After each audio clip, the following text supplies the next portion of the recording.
de foi, foi et vie. Partie 2, volume 1, dans le chapitre 1, petit 3. Les trois périodes de transformation. La deuxième partie du principe divin enseigne qu'il existe trois périodes de transformation. Le fondement de foi, le fondement de substance et le fondement pour le Messie.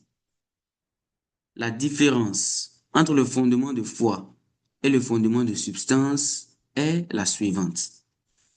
Le fondement de foi concerne la dimension verticale centrée sur la foi envers l'idée invisible, c'est-à-dire la relation entre l'être absolu et moi-même, tandis que le fondement de substance concerne la dimension horizontale, c'est-à-dire la relation entre vous et moi. Le but de la foi verticale est d'établir la base horizontale.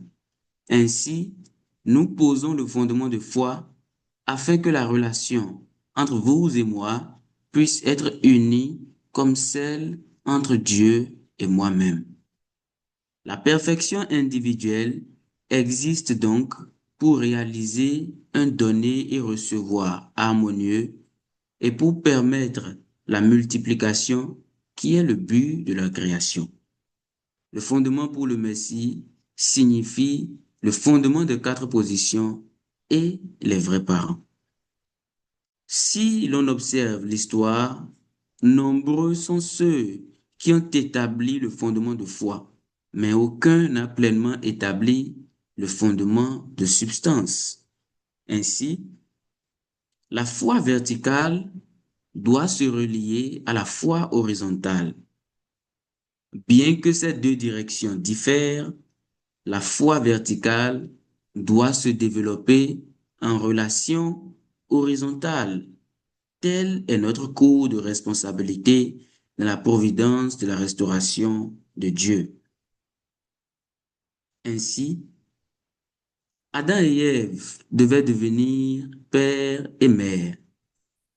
La période où l'homme et la femme assument leurs responsabilités représente le fondement de foi. Après le mariage vient le fondement de substance. Et lorsque naissent les enfants, ils se tiennent dans la position de parents. Tel a été le but de la providence de la restauration jusqu'à aujourd'hui. Dieu Dieu œuvre pour nous sauver selon le but de la création. Mais parmi les peuples élus, bien que beaucoup aient risqué leur vie et gardé une foi exemplaire, ils n'ont pas pu établir une famille conforme aux principes. Même Jésus, le Fils unique engendré de Dieu, qui offrit sa vie, ne put accomplir cela. Ainsi, le fondement de foi est plus aisé à établir, mais le principe de la restauration nous enseigne qu'aucune figure de l'histoire n'a pu établir le fondement de substance au même niveau. Parce que cette situation s'est répétée au fil de l'histoire, le premier défi de la providence de la restauration est de trouver le fondement de foi et le fondement de substance et de les faire nôtres. Ce processus peut être émotionnellement difficile. On peut vaciller intérieurement. C'est pourquoi notre attitude de foi durant la période d'indemnité doit consister à discerner et purifier nos émotions. Dès que vous comprenez que vous marchez dans le cours de la restauration, vous devez immédiatement reconnaître que vous êtes un être historique nécessaire à l'histoire. Lorsque vous fondez une famille, pensez à vivre pour le bien de cette famille, pour le but de la famille. Demandez-vous comment la représenter et en assumer la responsabilité. Si vous ne pouvez pas être responsable de votre propre famille, vous ne pouvez pas vous tenir dans la position de maître de cette famille de l'unification. Nous appartenons à l'histoire à travers notre lignée. Devenir des personnes historiques signifie devenir des personnes dont l'histoire a besoin, qui emportent la responsabilité dans la position de maître de l'histoire. Nous qui avons la foi et marchons dans cette vie de foi, nous nous demandons comment être aimé de Dieu, comment être dominé par Dieu, comment appartenir à Dieu.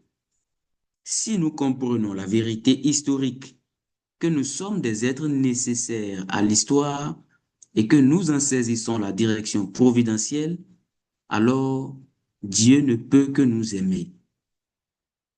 Noé marcha avec Dieu dans une telle relation. Abraham également, et Moïse en particulier, mérite d'être souligné comme représentant de sa nation. Moïse portait la responsabilité et la direction historique, pensant sans cesse à l'avenir du peuple d'Israël. C'est pourquoi Dieu le choisit pour être un homme de responsabilité historique. Ainsi, devons-nous comprendre pourquoi de tels hommes furent choisis et pourquoi une telle relation pouvait exister entre Dieu et eux. Merci beaucoup. Ainsi s'achève notre parole pour ce jour. Recevons ces paroles par des applaudissements. Et avec ces mêmes applaudissements, nous allons recevoir pour son intervention notre conseiller national, Papa Pierre Amoussouvi. Papa, vous avez la parole. Merci. Je me fais entendre? Oui, très bien. D'accord, merci. Bonjour, cher leader national, et bonjour, chers frères et sœurs, chères familles, chers enfants. Ça fait vraiment plaisir de se retrouver chaque matin pour partager des choses qui nous concernent vraiment. Je salue vraiment ce programme. Pourquoi? Parce que déjà, dès les débuts, nous essayons toujours de formater, en quelque sorte, les standards de l'enseignement qu'il faut donner en cours préliminaire, et de l'enseignement qu'il faut donner en séminaire de week-end, et des enseignements qu'il faut donner en 7 jours, 21 jours et 40 jours.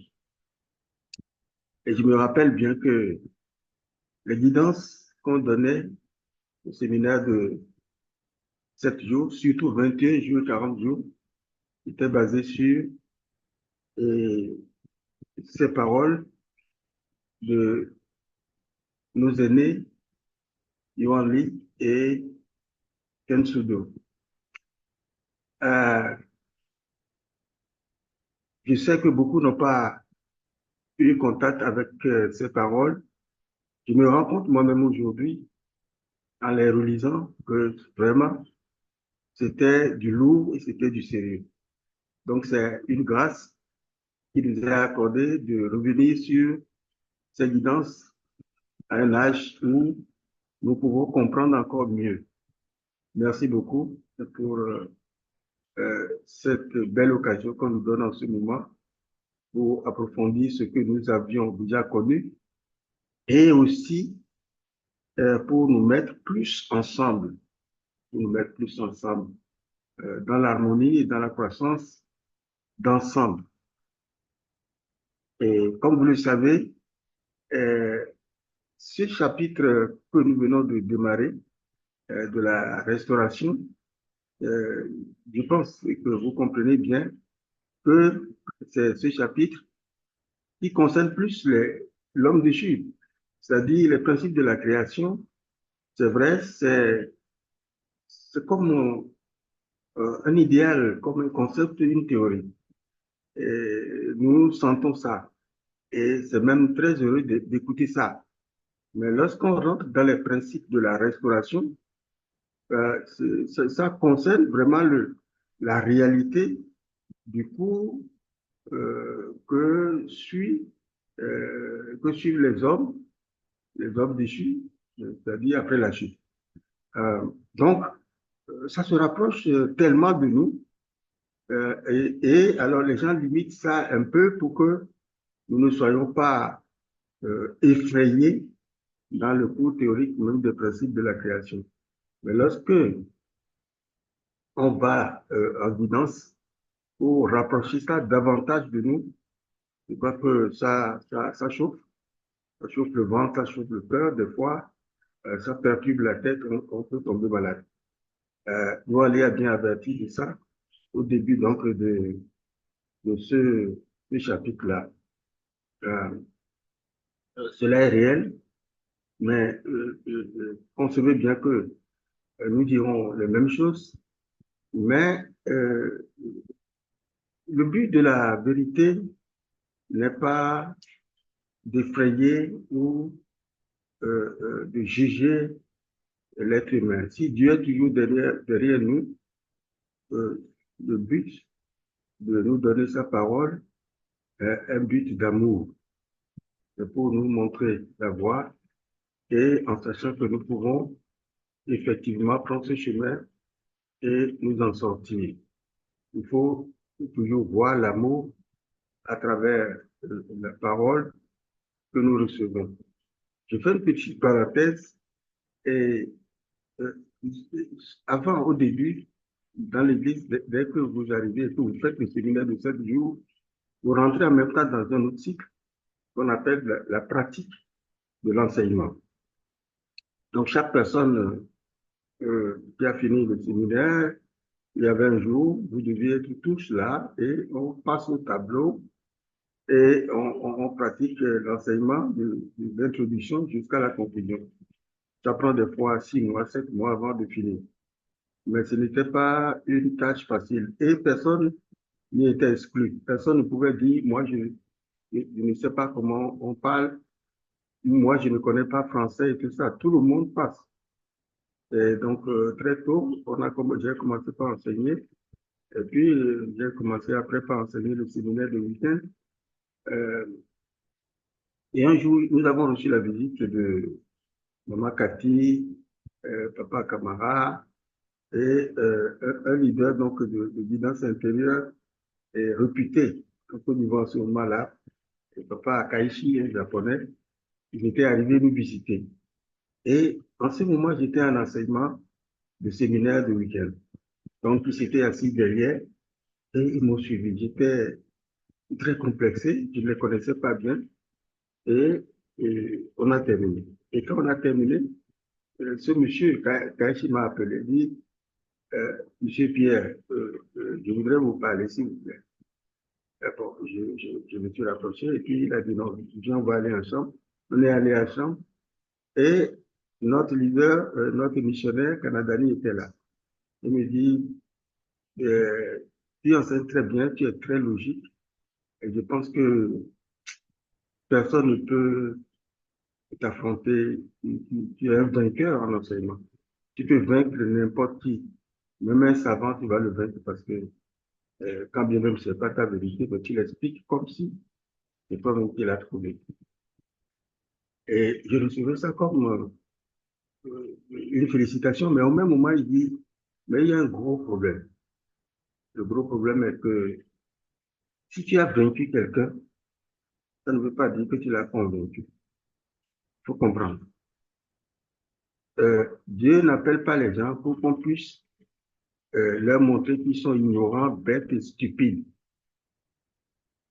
Et des fois, leur faire peur, les juger, les renvoyer. Ton enseignement est un peu comme ça. Il faut le cœur, l'amour. Il faut te mettre dans ton esprit que celui que tu enseignes est quelqu'un que Dieu cherche, que Dieu aime. Donc, mets ton cœur, mets ton âme dans ce que tu dis pour sentir ce que cette personne sent. Et tu verras, il sera convaincu par lui-même et librement décidera de son chemin. Alors, ce qui m'a étonné, c'est que le missionnaire canadien était là, et quand Akashi parlait, il répondait, oui, oui, c'est ça, oui, oui, c'est ça. Mais il ne m'avait jamais dit ça avant. Bon, après, quand ils sont partis, j'ai demandé au missionnaire, mais pourquoi vous ne m'avez jamais dit? Il a dit, c'est la même raison. Il faut que ça vienne de toi-même. Il faut qu'un jour, ça vienne de toi-même. Si je te le dis et j'insiste, il se pourrait que tu ne saches plus comment parler. Mais si aujourd'hui tu as pu comprendre, c'est une bonne chose. C'est pour vous dire que tout ce qui peut sembler terrible, terrifiant, et qui fait bouger nos, nos tripes et tout ça, euh, c'est de l'amour. C'est de l'amour et ça dépend de comment cela est servi. Donc, mettez-vous à l'aise lorsque vous écoutez ces guidances en les recevant comme l'amour de Dieu. Ne parlez jamais intellectuellement sans amour.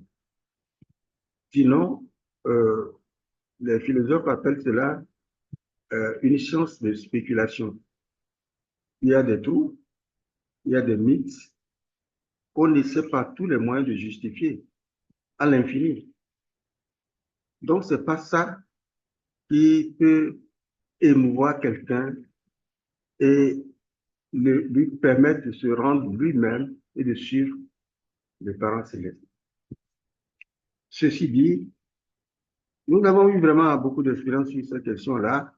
Au début de nos enseignements, beaucoup de gens avaient de gros problèmes spirituels au cours de séminaires. Je me rappelle du papa Thomas, qui est vraiment un spécialiste et responsable du centre de séminaire d'éducation et qui s'occupait de ce cas. Il n'y avait pas un séminaire 7 jours, 21 jours. Il n'y avait pas de gens qui étaient possédés et qui vraiment devenaient très difficiles à garder. Il y en avait peur aussi de la police.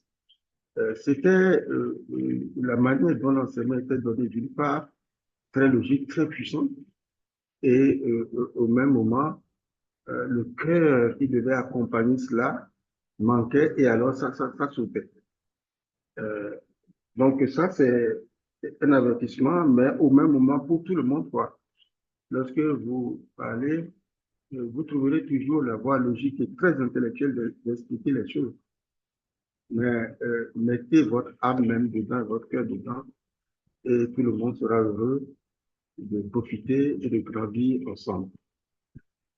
Concernant le sujet du jour, euh, Ali nous parle de 3 périodes de transformation.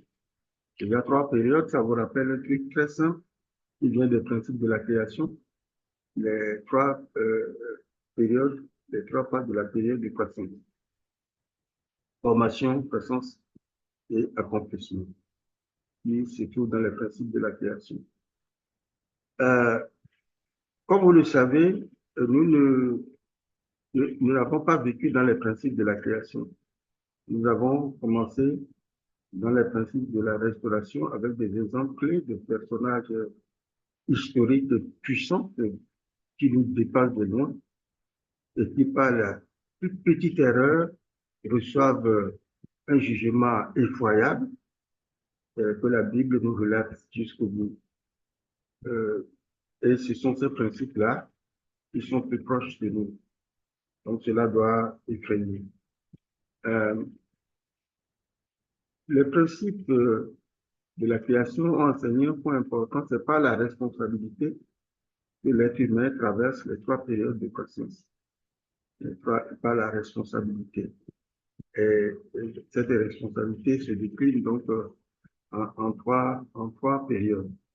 Il y a la première phase où on traite avec un être invisible et qui inspire sur une logique invisible qu'on doit prendre et garder absolument pendant une période et ne pas du tout douter ni passer à côté. Et après un temps, on pourra alors passer à une période où, étant absolu avec cette première phase d'un être invisible, avec une inspiration logique qui est invisible, euh, maintenant rentrer dans une phase où nous devons l'utiliser pour avoir des relations avec un partenaire. Donc, ça correspond à la période où Adam et Ève pouvaient se marier. Et donc, ils deviennent mari et femme. Donc, chacun peut savoir de façon absolue son partenaire qui est devant lui, l'aimer, et être très humble, servir cette personne et être absolument fidèle et considérer cette personne comme Dieu lui-même. Ça permet d'aller à une relation où l'autre est comme le Dieu que j'ai suivi de façon invisible pendant la première période. C'est ça qui rend substantielle la période de la foi. Ça rend substantielle la période de la foi. Ça devient visible. Donc, c'est la période de la substance. Et après, pour avoir établi une relation de donner-recevoir en harmonie avec la foi verticale, on peut engendrer beaucoup de force, l'épanouissement, dont la reproduction aussi, où on peut avoir des enfants. Et dès que les enfants viennent, donc on passe au stade de devenir des parents, des vrais parents. On passe à vrais parents. Je ne veux pas dire merci là, parce que dans les principes de la création, ce n'est pas merci. On passe à la période des vrais parents. Donc, euh, euh, ceci, comme vous le savez, après la chute, la responsabilité est toujours là, mais c'est déformé. C'est-à-dire que c'est plus difficile de garder la foi, de croire en l'être invisible et même de comprendre ses pensées et ses idées et suivre cela pendant une période avant d'aller au mariage pour la substance et, et devenir donc aussi des parents, de devenir des vrais parents. Mais là, ça passe par la renaissance à travers les vrais parents. Donc, c'est toujours la même chose. C'est toujours la même chose. Et selon les principes de la restauration, chaque niveau est assez difficile. C'est assez difficile pour les hommes déchus de croire en Dieu, qu'il y a un être qui existe et qui suit tout de près, et de comprendre par inspiration tout ce qu'il pourrait dire, tout ce qu'on peut voir, etc. Aujourd'hui, nous avons la chance que toute une histoire existe et à travers les Écritures saintes, quand bien même il y a beaucoup de trous dedans, des mythes, les choses sont renversées, nous tirons des éléments de là pour fonder notre foi et suivre strictement tout ce que Dieu dit. Je voudrais attirer l'attention ici sur une déclaration de Louis ici, c'est pas une déclaration, c'est évident, c'est réel. Euh, euh, la période du fondement de foi, c'est-à-dire, on dit fondement, c'est-à-dire la base en vous qui vous permet d'aller à un autre stade. On dit fondement. La base de la foi euh, ne peut se voir substantiellement que au stade de la substance. C'est lorsque le Verbe devient votre chair, devient votre vie, que en vous voyant, on voit substantiellement ce qu'il y a d'invisible, de divin. D'où le fondement de foi et le fondement de substance semblent être la même chose. Euh, c'est une projection horizontale d'une relation verticale.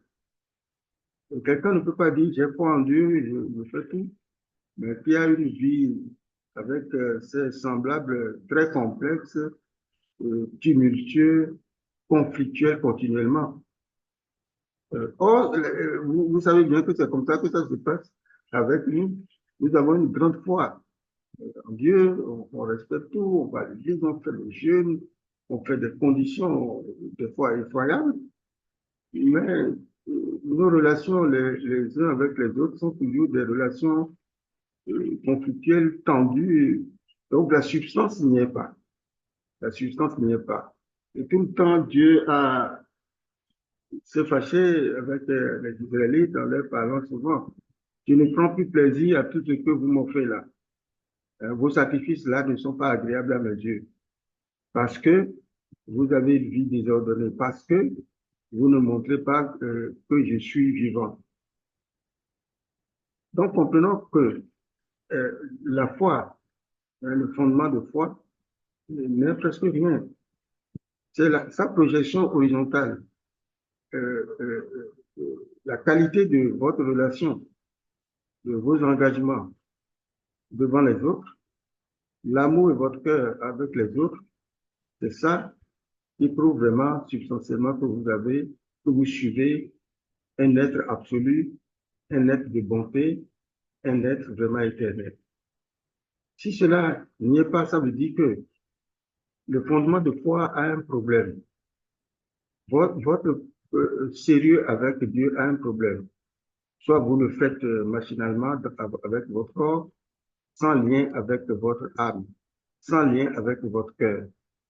Si vous faites les conditions de cette manière, ça ne se lie pas à votre chair.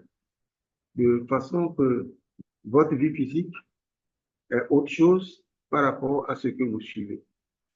Je pense que nous tous, nous sommes très conscients de cette réalité.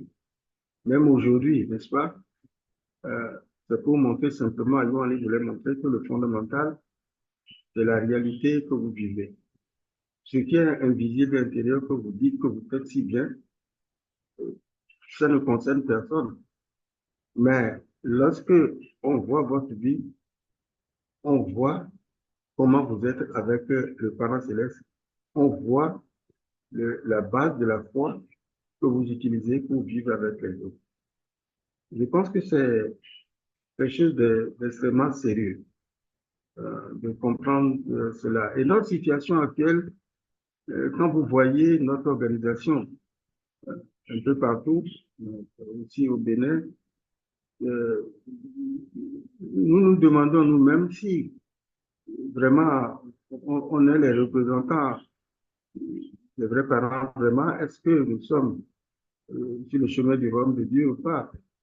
Parce que notre cœur et notre âme ne sont pas liés à tous ces efforts que nous faisons à venir au sermon, à faire les séminaires, à faire beaucoup de tombées, à prier chaque fois dur.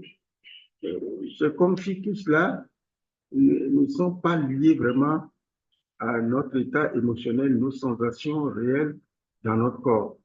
Si cela était l'humilité, la simplicité, l'amour, la compréhension de l'autre, nous pourrions même verser des larmes pour les problèmes que les autres ont. Notre mouvement serait un mouvement paisible, idéal, recherché. Vous comprenez bien cela. C'est pour cela que dans cette guidance, il faut retenir sérieusement ce point. Chaque jour, tout ce que nous faisons comme base établie déjà, à un moment donné, ça devient comme un rituel. On répète machinalement. On prie même machinalement. On dit beaucoup de choses machinalement.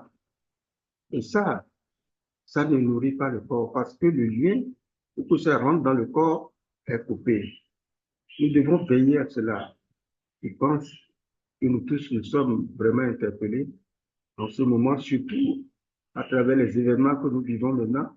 Nous comprenons très bien la recommandation que tout le monde fait, c'est que nous puissions nous pardonner, que nous puissions nous aimer. Ça, c'est où? C'est dans la substance, c'est dans l'horizontal. Et pourtant, il semble que c'est la chose la plus importante qui soit pour nous envoyer plus loin. C'est vrai que le monde spirituel est sujet parce que tout ce que nous faisons ici aura son accomplissement éternel de l'autre côté.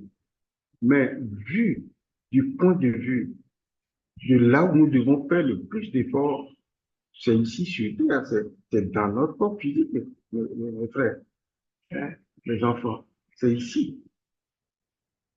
Donc, or, nous avons très peu de temps. Nous avons très peu de temps. Et Dieu nous aide, continue de nous inspirer, de nous guider, de nous appeler. Il continue de verser des larmes parce qu'il sait que nous pouvons. Mais pourquoi on n'est pas? Et pourtant, nous suivons tous les rituels, nous faisons les cérémonies comme il faut, nous prions tout le temps, nous allons à l'église tout le temps.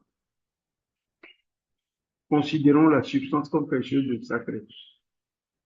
Adam et Ève auraient expérimenté cette substance à leur engagement, à leur mariage, en considérant l'autre comme étant le divin substantiel devant soi, en respectant vraiment ce divin devant soi, comme on l'a gardé en foi intérieure et visible. Et après cela, les enfants viennent alors, on devient des parents, on devient de vrais parents. C'est cela la démarche. Ce sont des périodes sacrées de transformation. C'est dit de façon simple comme ça, mais quand nous voyons l'histoire, c'est terrible. Parce que la naissance de Jésus, qui est un être qui a changé complètement de lignage et qui est directement lié aux parents célestes en tant qu'individu, il n'est pas tombé du ciel comme ça. Ce n'est pas une nouvelle créature de Dieu. Ça a été engendré par un processus très long d'efforts soutenus de foi à mort en Dieu, ensuite de correction de la nature déchue à travers des générations, à travers des personnes, jusqu'à ce qu'au bout, substantiellement, ça donne un tel élément. Si ce processus de salut n'existait pas, je pense que nous ne pouvons pas recevoir le salut. C'est pour cela que je voudrais vous recommander, pour mieux comprendre ce que je dis, un discours que vous connaissez, le changement de lignage, l'expérience réelle du salut par le Messie. Cela doit être dans un des discours de notre Père dans la volonté de Dieu le monde. Vous allez voir comment ça a été long et difficile. C'est pour cela que la deuxième partie que nous devons comprendre et qui est terrifiante, c'est que nous sommes aussi des personnes historiques. C'est-à-dire que on n'est pas là simplement pour suivre et être présent dans un groupe. Chacun de nous a aussi une nouvelle origine pour Dieu, une nouvelle origine que Dieu veut créer et qui commence par nous. Et quand vous voyez l'histoire de ceux qui ont pris ce chemin, quand vous arrivez au niveau d'Abraham, je pense que si on pense à nous-mêmes de cette manière, ça doit être terrifiant. Parce qu'il y a des niveaux. Lorsque nous avons pris conscience vraiment, et que Dieu aussi sait que nous avons pris conscience, dès que nous avons mal tourné quelque chose, quand on imagine les conséquences, on se sent perdu, c'est-à-dire que c'est plus la peine de vivre. Certaines personnes sentent même qu'il faut se suicider. Lorsqu'on vous dit que ce que vous venez de faire là, il va falloir que vos descendants payent le prix pendant 600 ans, 1000 ans, et que c'est vraiment une sentence sérieuse. Mais à quoi bon de vivre? Vous êtes perdu. Et pourtant, chacun de nous, nous sommes des points d'origine de cette histoire-là. Et par conséquent, nous devons avancer avec tout le sérieux, pas à pas, jusqu'à ce que une nouvelle génération soit engendrée. C'est cela, la naissance de nos enfants de jeunes générations. Et ça va continuer, troisième, quatrième, cinquième, sixième génération. Ça veut dire qu'il y a toujours à faire. La deuxième génération vient à un niveau donné sur la base de notre foi, sur la base de notre substance. Et ils boivent de notre substance. Et par conséquent, ils ont encore beaucoup aussi à faire. Ce n'est pas simplement, effectivement, on le dit, principe de la création. Eux autres, ils suivent le principe de la création et on déshabille ça de tout ce que nous, on a vécu comme strict chemin de préparation, de foi, etc. Mais ils suivent le même chemin. On dit principe de la création, mais ils suivent le même chemin. Ils ont les mêmes peines. Parce que tant que on n'avait pas fini, ça ne peut pas s'évaporer comme ça. Et aussi, la chance que nous avons, c'est que chacun de nous est, lorsqu'il est vivant, l'empilement, l'empilement ou le résultat substantiel de tous les problèmes historiques de ses ancêtres. Il est aussi, donc, la solution de tous les problèmes historiques. Il est aussi celui qui est le nouveau départ pour l'éternité vers l'accomplissement du but de la création. Je crois que ce point de principe est vraiment une grâce de Dieu. Que par nous qui sommes vivants et qui suivons les vrais parents, tous les problèmes de l'histoire peuvent être résolus. Mais est-ce que nous sommes vraiment conscients de cette position historique en regardant l'histoire du passé? C'est vrai, on parle de mérite de l'âge parce que les vrais parents ont traversé tellement de choses, ont ouvert la voie, mais ils ont ouvert la voie, mais ça ne veut pas dire que nous sommes comme eux. Nous connaissons le chemin qu'il faut prendre, c'est tout. Nous connaissons la voie et nous devons les suivre. Alors, quand est-ce que nos erreurs peuvent devenir un véritable problème? Je dirais, selon mon expérience, que c'est lorsque nous devenons conscients, c'est lorsque nous sommes conscients vraiment, et nous sentons qu'il y a un lien entre Dieu et nous. À partir de ce moment, une erreur nous déchire. Je me rappelle, quand seulement vous ratiez, comment on appelle cela, la promesse de famille qu'on faisait à 5 heures et que vous n'arrivez pas à faire, vous ne pouvez pas dormir. C'est-à-dire que quand vous êtes en retard, vous êtes malade. On court, on va voir la figure centrale, on appelle le missionnaire pour dire vraiment ça ne va pas.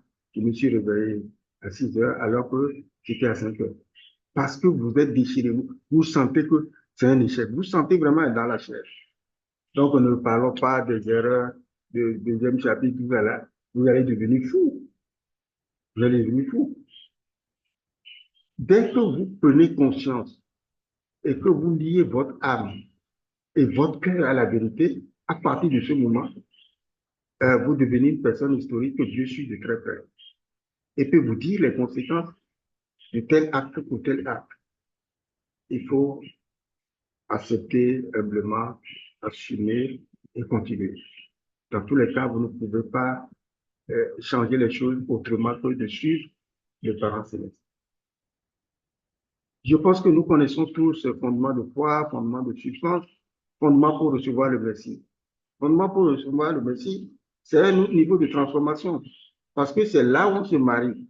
J'avais expliqué que selon le principe de la création, c'est ce deuxième niveau de substance. C'est le niveau de substance.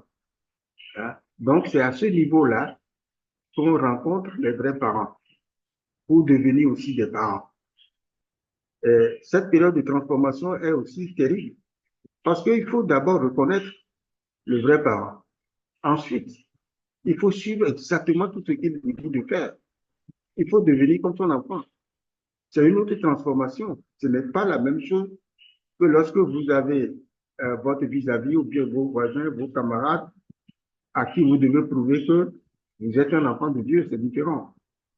Donc, c'est une autre transformation. Le fondement pour recevoir le Messie. Le fondement de foi, nous comprenons le fondement de substance. Nous avons compris. Le fondement pour recevoir le Messie, c'est encore autre chose. Beaucoup de gens croient en Dieu. Mais suivre le Messie en tant qu'une seule personne, les vrais parents qui sont comme la représentation substantielle du divin, ça demande quelque chose d'autre, hein? C'est pas tout le monde. Et c'est à ça que notre mère nous appelle. Vous voyez comment c'est difficile de témoigner et de conduire les gens jusqu'à la bénédiction et de les garder toujours là jusqu'à ce qu'ils soient transformés. C'est une épreuve redoutable. Et c'est ce que Dieu a vécu tout le temps. C'est ce que nous sommes appelés à faire. Prenons conscience Et je rends grâce, nous avons fait ce qu'on pouvait faire, mais on peut faire encore mieux pour nos enfants, pour les aider, pour les encourager. Parce que ils rencontrent aussi les difficultés, le blocage, l'environnement et tout ça, ils le vivent. Donc, nous ne pouvons pas dire que nous avons fini, c'est à eux de faire. Non, ils ne font que porter ce que nous n'avons pas pu faire et qu'ils doivent faire. Je crois que c'est un chapitre, s'il faut aller dans les détails tout le long, ça sera trop long pour ce matin.